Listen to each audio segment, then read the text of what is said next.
Welcome to the Impact Over Optics podcast, a place where real progress shines beyond appearances and distractions. Here, voices from across industries come together to share wisdom, stories, and strategies that remind us what's possible when purpose leads the way. Because true progress is not measured by how it looks, but by the impact it leaves behind. Let's get started. Welcome to Impact Over Optics, the podcast where we go beyond appearances and focus on what really moves the needle: authentic leadership, purposeful results, and lasting impact. I'm your host today, Jim Viscusi, and today I'm joined by Curtis Dinkel. Curtis is a database-focused software engineer and technical leader with over 33 years of industry experience. He's done cross-team and cross-org development, delivering solutions for internal and external customers. He's been married for 31 years with 4 wonderful daughters, their families, and their granddaughters. His hobbies include spending time with his family and being a maker, focused primarily on 3D printing, but also into other areas as well. Curtis, welcome to the show. Thank you, Jim. It's great to be here. I really appreciate you taking the time today. So today, Curtis, we're going to talk about authentic connections at work. And when we recorded the initial episode for this, you were definitely one of the people who came to my mind for a host of reasons. So I'd really like to get some of your experience along the way. I'd like you to take me back to a time at work when a relationship just clicked for you. What was happening there? I think communication clicks in most of my current job interactions. And that click, what's happening there is you have a trust environment with the people that you work with. And that trust is obviously something that's built over time, but it's something that is a core part of effectively working together as a team. And so when what does that feel like? What is happening at that time? It's like you're not worried about anything except the mission. It's like what Right. you're focused Right. on is what you're working on. There's nothing else happening around that. There's no concern about anything other than what it is that you're focused on.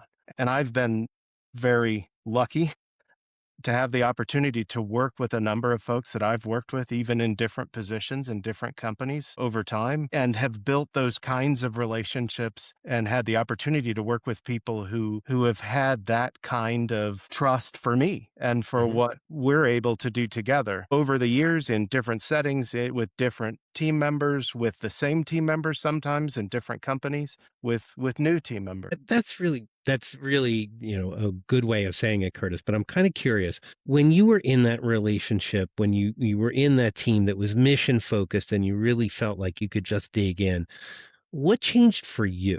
How did you show up differently in that kind of a relationship versus a time when, maybe that wasn't the case for you? I think when you first start working, you maybe have certain perceptions about what roles and responsibilities are, or what, like if you look at the difference between like a manager and an employee relationship, let's say, that can be very formal at times, right? Right.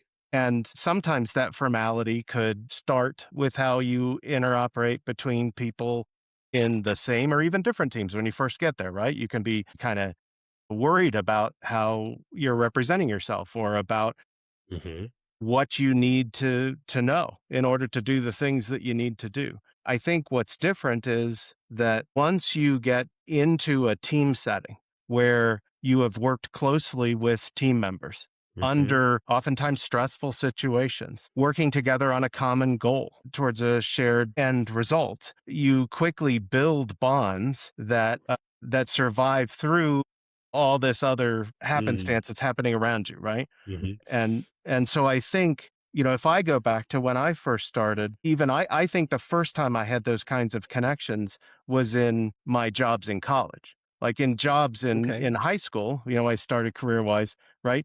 High school jobs for me, were very manager employee, not really team focused.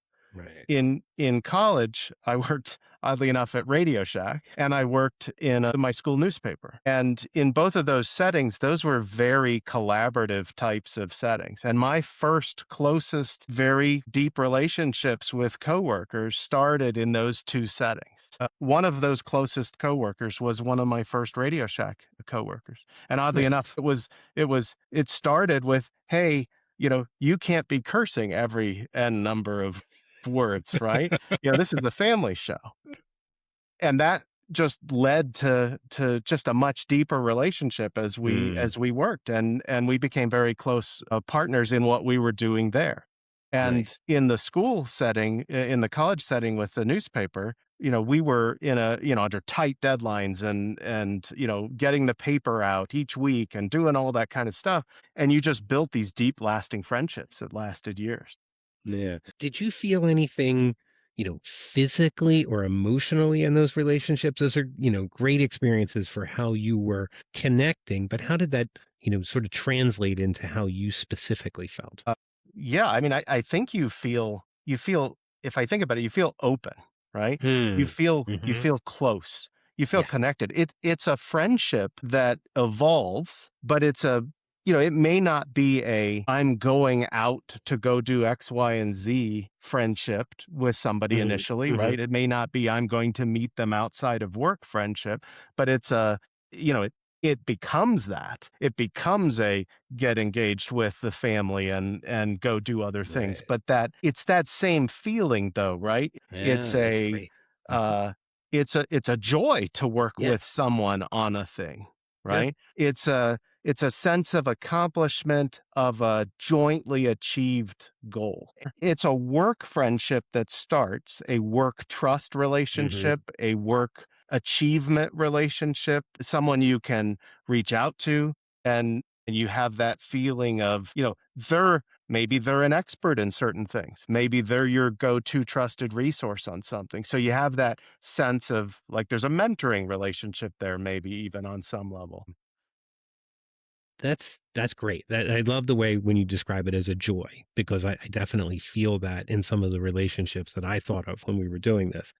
But I'm kind of curious. Let's flip that around. Can you think of a time when that was missing? And what did that disconnection really feel like to you? Same sort of work relationship, but you don't have those sort of joyful trust bounds. Yeah, I mean it's almost the exact opposite of that, right? You don't Hmm. have this connected feeling that you have. You're isolated, right? Yeah. Whether you're trying to be open or not, you don't feel like it's open. Or now all of a sudden, like we said before, when you're in these you're in the zone when you're right with these Yeah. relationships you have, you're in a zone.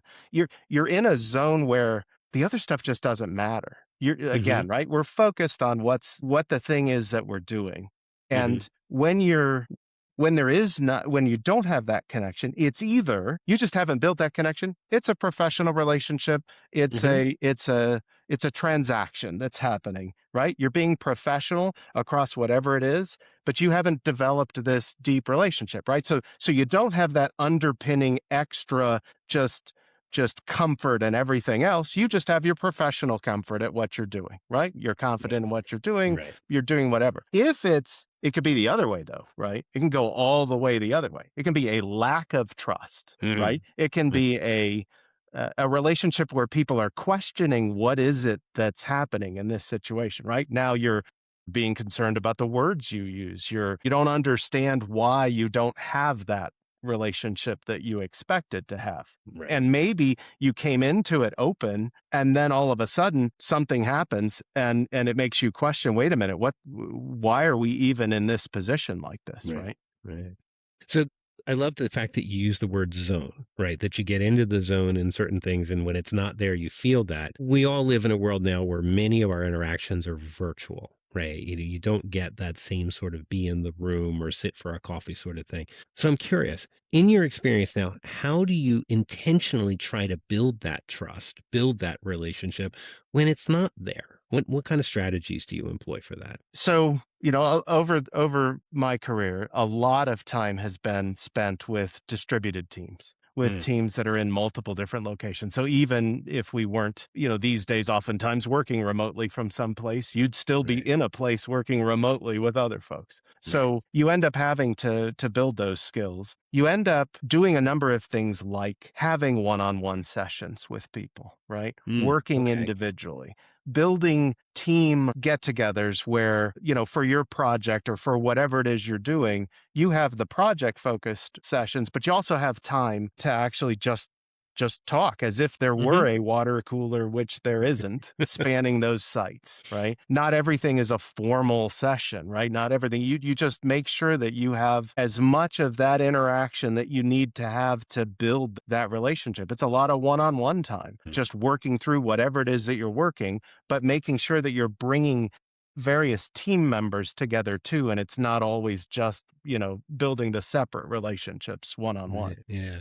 I mean, that's great to be really focused and intentional about building those relationships.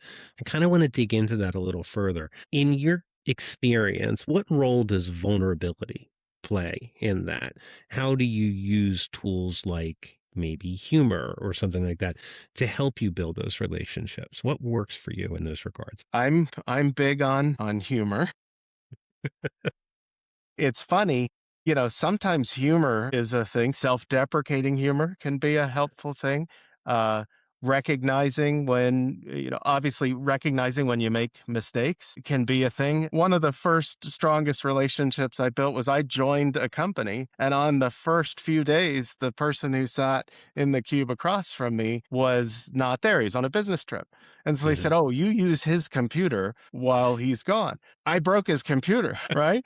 So he comes back and his computer's not working properly. And it's like, yeah, well, that's me. That was Well, me. Welcome to the uh, new guy. welcome to the new guy. So, I think doing that, I think vulnerability in the sense that you don't know what you don't know, that Yeah. you're honest about your capabilities and your again if you're in a trust position, it's not that you're afraid someone's going to go use certain information against you in a discussion, right? And so being in the position to say honestly, hey, I don't know that, I'm working on this, I'm learning that, and also, I think when you're trying to build a relationship with someone, who maybe is more skilled in a specific area or has the business knowledge that you need to know, Hmm. making sure that you're also coming into that not asking the same question twice if you can avoid Right. that, and Right. being proactive and showing them that you're valuing their time, you're valuing what their information is that they have to give you, and you're being efficient with all of that, right? So Yeah. that it's worth their time, Curtis, I really like what you were talking about when you were talking about interacting with a subject matter expert. And to me, that's kind of an example of where title and authority and responsibility are working in one direction. You've had that work in both ways, not only where you've had to ask a subject matter expert, but where you've been a leader and you've had to try and build that trust. Is there anything in that leadership role that makes building trust more, or do you need special techniques to be able to make that work? So I think sometimes building that trust from a leader to the folks that you're leading, it depends on sometimes their past history that they've had, their Hmm. past Hmm. experiences. Hmm. It may be harder for people to open up or to trust you. Right. I Right. think Exactly. it's important to show your team that trust and to show them kind of what your expectations are, Hmm. and be open and honest about all of that, right? Like to me, my biggest pet peeve is honesty. Like out Okay. of everything else, Okay. it's honesty, right? That's rule Hmm. number 1. We're going to be honest about the things we're doing. And my second biggest pet peeve in the workspace is if you have extra cycles to do something, if you have cycles to go work and you don't share that, right? Hmm. So like you're not loaded enough. In my history, I'm loaded to here all the Right. time, right? Right. And Right. as is the team. We Yeah. have things that are prioritized that we need to do. So if you're not bringing that, then we have an issue there too, right? And that's Hmm. all again, it goes back to honesty. So as you know, and that goes across everything. It's sort of like, did something get broken? Okay, I broke a computer, right? But you break a system, you break whatever, right? It's honesty. Oops, hey, Hmm. I screwed this up. How do we fix it? Yeah. So I think setting some of that and having that open expectation, setting an expectation of openness among the team that way, that doesn't mean someone's going to open up about any number of different things, but it Hmm. means that we're setting from the get go an expectation that, hey, we're all in this together. And if something is going on, we're all going to be completely straightforward about what it is. Nobody's positioning anything differently there. I Yeah. think that's a part of it. That totally makes sense to me because, you can't build a trust relationship. You can't build an authentic connection without being honest and understanding where each other is coming. It to me, and I like the way you said that, whether that's from the position of leadership, the position of subordinate, or position of peer, honesty sounds like the way you describe it as a sort of a fundamental thing no matter what. But when you talk about like you talked about I'm just going to go back to this too. You talked about Sure. vulnerability and you Hmm. talked about the leadership and like when you don't have those kinds of situations. I think sometimes and even think distributed, right? How do you Sure. build a relationship with a subordinate in a distributed environment where maybe even that subordinate works for a team lead in that environment and what Hmm. you're hearing is what a team lead is telling you, but you're not, you're hearing something different from the individual. It's like Right. every one of these kinds of layers adds another piece of complexity. And sometimes I think having the vulnerability, exposing the vulnerability that you have about things when you're in those conversations, in those one on ones, Hmm. and explaining, as you're working through stuff, hey, well, I've had that challenge with this before and it's like this, or here's what I do to try to go against, to deal with that and all of those kinds of things. I think that's how you can get to the underlying understanding of what's really happening, Yeah. by understanding that you're building that relationship with each of those folks. That's really good. That's fantastic, actually, bringing it back to vulnerability. So let me dig in a little deeper. Have you ever been in a relationship which you thought was a trust zone relationship and then found that it wasn't, and you needed to maybe pull back from the relationship or make some changes to the way things were working? Did that ever happen to you? What was your experience with that? Yeah, I think that's happened. I mean, I think you can run into situations where you think everything is operating. You have that feeling we talked about. You think you have that connection. Hmm. And then something happens. A meeting happens and a reaction happens a specific way in a discussion or some information that some information gets shared in some way in some context that you don't expect, right? Hmm. It's like any of those things, it's like, wait a minute, how can that be the case, right? Right. How are we here now, right? Hmm. Compared to where we've been. That's happened at various times. I think when that happens, it's important to kind of to try to, separately with the specific person, try to have a discussion about that situation, Hmm. right? Hmm. Especially if there's someone that you've had that relationship with. You need it not in public, not in a group setting, have Right. that discussion one on one and just kind of say, hey, what was going on there? Why are we here? Yeah. And it could be anything. It could be that it's just a bad day, right? And so, my dad used to always say, never attribute to malice that which can be explained by incompetence. Okay. And I share that with my teams because now that doesn't mean you're incompetent. What it means is we're human beings and we don't communicate effectively all the time. Right. Right. So when you get that email, when you have that conversation, when you're in some setting and all of a sudden something hits you really screwy, it could be that that person didn't mean that in any Hmm. way, shape, or form. Your Hmm. interpretation of it could be completely off. Right.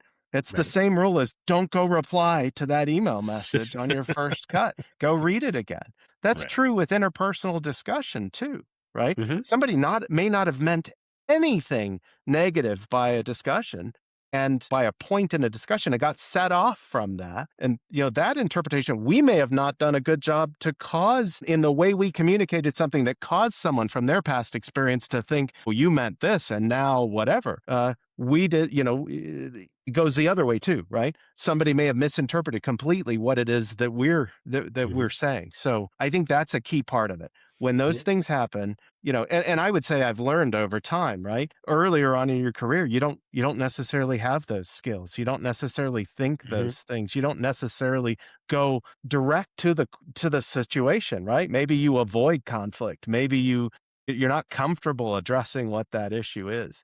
But I Hmm. think in the end, granted, there's all kinds of different power differential problems in modern corporations. I'm not saying you go do this necessarily with the VP who calls you out on something, right? I mean, that may or may not work, right? Depending Right. on what that is. But for your traditional peer level, or I would say employee and leader relationships, you know, you should be able to have those direct, open discussions about those things one-on-one as you need to. And it's the way, at the end of the day, solving that communication between those two people is the way to do that, right? Right. It's not ideally through someone else, right? Right. It's ideally, if you can, it's person to person, I think. Yeah.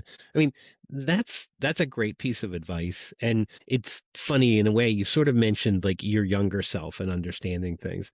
So if you would look back now and say, what would you have wanted to explain to your younger self 10, 20 years prior in your career in this particular space for building connections? What would you want them to try and take away and understand now? Well, I think when you're early in your career, you think maybe like I can think back. We used to interview people and Hmm. we'd break out in one of my jobs.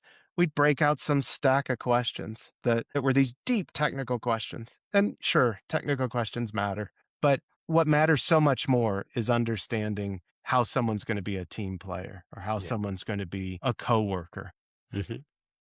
how they respond in different situations and that sort of thing. So I think understanding that the people and what they bring to the team are in many ways more important, and their capabilities with problem solving and things like that are so much more important than their fixed skill set in a specific Right. area. And so recognizing that, which means recognizing that, maybe this person doesn't have the knowledge of this thing right now, but they Hmm. can, right? So build that relationship with them in that area too, is I guess what I'm saying, right? Yeah. And and over time, I think it's the biggest thing, we talked a little bit about it, I think, is if there is something, don't avoid an issue. Right. Don't let an issue fester, right? Right. Discuss it. If you can't discuss it right now, come back and discuss it when you can.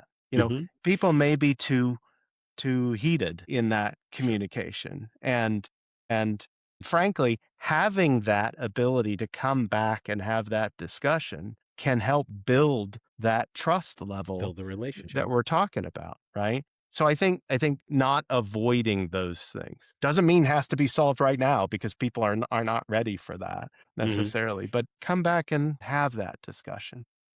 That's great. I think that's a really great piece of advice is you use that honesty, don't let it fester, come back, be open. And, I wish my younger self had a little bit more of that. Listen, Curtis, we're coming sort of to the end of our time here. And I'd like to close with a question. When people think about working with you, what do you hope that they would remember about that experience of authentic connections? I would hope that we have, on all the teams that I have led and that we've worked together on, that we have worked together on a common mission or a common set of missions, Hmm. and that they will think fondly, I would hope, Right. of the times, no matter how challenging those times were, of what we were able to do together and how we were able to do it. It's been in many ways a work family in my career with these relationships. And many of those relationships have become external, best friend kind of relationships or friend relationships, right? Or relationships where you worked together with this deep bond, but we're so busy in the next job or the next project, we don't get the chance to get together nearly as often, or even back again, hardly ever in Hmm. some cases. And yet when you have that connection and you pick up the phone and you call them, it's like it was yesterday, Yesterday. right? Yep. And that's the kind of relationships that we've built over those years. And that's what I would hope. Many of those systems we worked on don't exist. Some of those companies don't exist, Right. but we did good things while we were there. We were a family doing Hmm. that. That's what I hope people, remember. Yeah, that how piece I think is so very important. And I've had that same experience where you talk with someone, and even though it may have been 5, 6, 7, 10 years, you get together over a coffee and you're just having that conversation, and it feels like yesterday. I really love that. I think that's a great note for us to end on today. So thank you, Curtis, for joining us on the Impact Over Optics podcast. I'm Jim Viscusi, and remember, authentic change always outlasts appearance. Until next time, lead with purpose and leave a real mark. Thank you. Thanks again for joining us on the Impact Over Optics podcast. We hope today's insights sparked fresh ideas and reminded you of the power of purpose-driven work. Please share this episode with others who believe in real change, and join us again as we continue to look beyond appearances and focus on the impact that truly lasts.